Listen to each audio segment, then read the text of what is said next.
I've been an internet marketer for several years now. One thing I've noticed is that a lot of the marketers that create software products are the ones that end up having seven-figure businesses. So that's one of the reasons why you want to get into the software business. I'm not saying that you're going to have a seven-figure business or a six-figure business, but it is a very lucrative industry. Software products, they have a higher perceived value than all other forms of digital products such as ebooks, video courses, audiobooks, etc. And another advantage to getting into the software business is the barrier to entry. There's not much competition out there. If you create a software product that's, you're not going to have much competition with that compared to other forms of products. For example, if you write a how-to book on a certain topic, you're going to have lots of competition for that book. There's going to be lots of other people that's going to write something on similar topic. Okay. Now, this course will cover the following topics. It's going to cover how to come up with ideas for your software product, how to come up with the features to include in your software product, how to find software programmers to create your software product, and how to manage your project.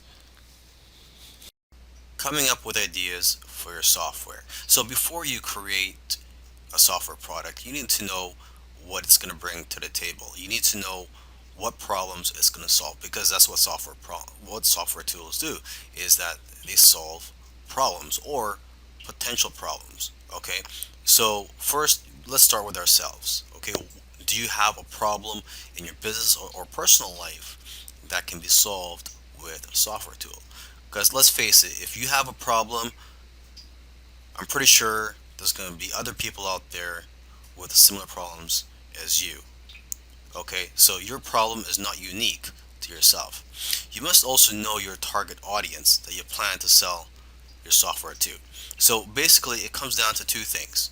Okay, consumers have a particular problem that needs to be solved, and two, they are looking for something that will make their life easier. Okay, you can also look at social media, forums, and your customer base to get an idea of what types of problems your customers or potential customers have and what they're willing to pay for. Because most of the time, people will tell you what they want, and if you give it to them, they will buy it. Okay, and oftentimes it's simply a matter of taking something that already exists and making it better, or expanding on the current software. So you got to ask yourself, what software out there has room for improvement? Okay, and you got to remember this: it's not about just creating and selling software products. There's a lot of money to be made in selling software products. Don't get me wrong, but it's also about knowing what software products to create. So that's why it's important to know your target audience and know what it's like to be in their shoes. Alright, so let's talk about coming up with a list of features and details of what your software is going to include.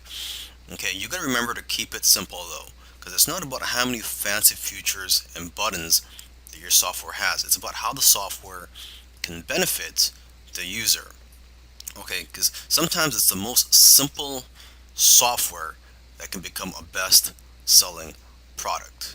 Okay, but before you can approach a software developer, you must have a list of features and details about the software product you plan to create. Okay, so to get ideas, you can look at other software products in a similar industry, and also what you can do is go to a website called hotscripts.com. And this site includes programs and scripts in every popular programming language. So this is a great way for you to get familiar with the different types of software out there. And you can also read the reviews for the various software products on that site. And basically, the more knowledge that you have, the better the software you can have developed. Now let's talk about finding software programmers for your project. Now there are various sites that you can go to find programmers where they will bid on your projects, and you can select the programmers based on the best price. But remember, you have to also make sure to select programmers based on their skills, and how well you feel comfortable working with them. Okay, so I've listed a few sites, the most popular sites where you can find programmers. There's rentacoder.com, elance.com, scriptlance.com, and guru.com. And you can also go to coding forums or other types of forums where programmers hang out to find people that are passionate about creating software products. Okay, so now when you visit these sites where programmers could bid on your projects, you have to know how to present your project. So make sure to first review how other people are listing your projects and how they are describing them on these sites. Okay, and you have to also be very careful. You don't want to give out too much information about your project because you don't want people stealing your ideas. So when you first post a project, the information that you should reveal at first is what is needed for the programmer to know if your software product is something that they are qualified to work on. When you're working with your programmer, you have to be very clear on what you want and be specific with the details. So you have to make sure you've done your research already before you hire someone to start working on your project. Okay, and you should also find out how long after they finish creating your software will they be able to fix any bugs. So in my opinion, it should be at least 6 months after they've completed the software, where they could still fix anything that's wrong with your software.